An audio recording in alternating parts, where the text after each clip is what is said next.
నమస్తే, welcome to I news. Andhra Pradesh assembly ఎన్నికల్లో ఎవరు గెలుస్తారు అనే విషయంలో ఎంత చర్చ నడుస్తుందో, కడప ఎంపీగా ఎవరు గెలుస్తారు అనే విషయంలో అంతకు మించిన చర్చ సాగుతుంది. వైఎస్ కుటుంబానికి మొదటి నుంచి అండగా ఉన్న కడపలో ఈసారి అదే కుటుంబం నుంచి ఇద్దరు బరిలో ఉండడంతో ఎన్నికలు ఆసక్తిగా మారాయి. సొంత అన్ననే టార్గెట్ చేస్తూ వైఎస్ షర్మిల కడపలో కాంగ్రెస్ నుంచి ఎంపీగా పోటీ చేస్తున్నారు. వైఎస్ బిడ్డగా నన్ను ఆశీర్వదించండి అంటూ సెంటిమెంట్ పండిస్తున్నారు. దీంతో కడప ఓటర్లు ఆలోచనలో పడ్డారు. ఎవరి వైపు నిలబడాలా అని ఆలోచిస్తున్నారు. ఎమ్మెల్యేగా జగన్ ను, ఎంపీగా షర్మిలను గెలిపించే ఫార్ములా అమలు చేసే అవకాశాలు కూడా లేకపోలేదన్న అభిప్రాయాలు వస్తున్నాయి.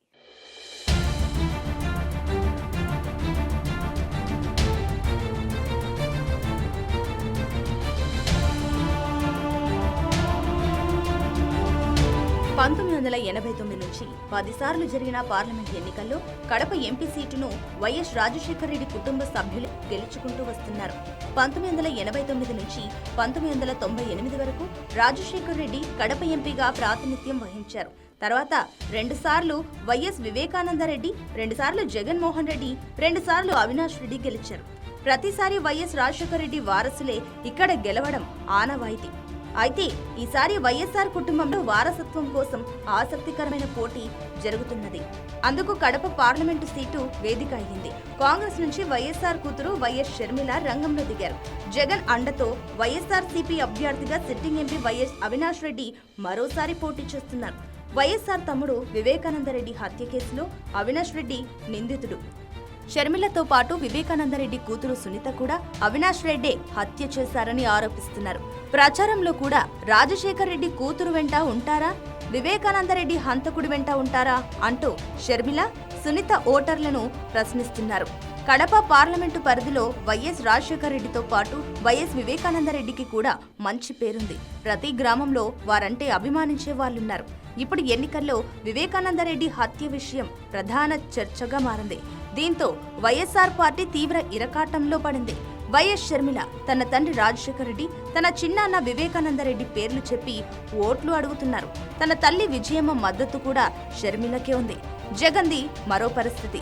తల్లిని, చెల్లిని వదిలేశారని విమర్శ ఎదుర్కొంటున్నారు. పైగా వివేకానందరెడ్డి హత్య కేసులో నిందితుడైన అవినాష్ రెడ్డిని గెలిపించుకోవాల్సిన అనివార్యత ఏర్పడింది.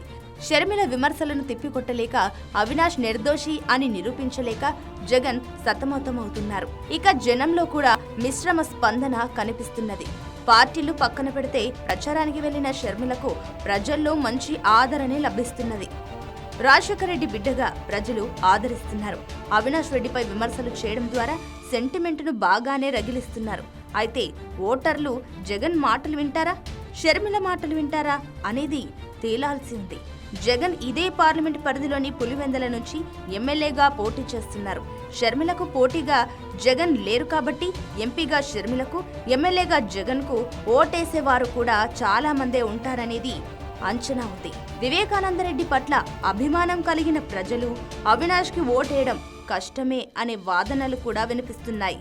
అయితే షర్మిల బలమంతా వ్యక్తిగతమైనదైతే అవినాష్ బలం జగన్, వైఎస్ఆర్ పార్టీది. కడపలో వైఎస్ఆర్సీపీ చాలా బలంగా ఉంది.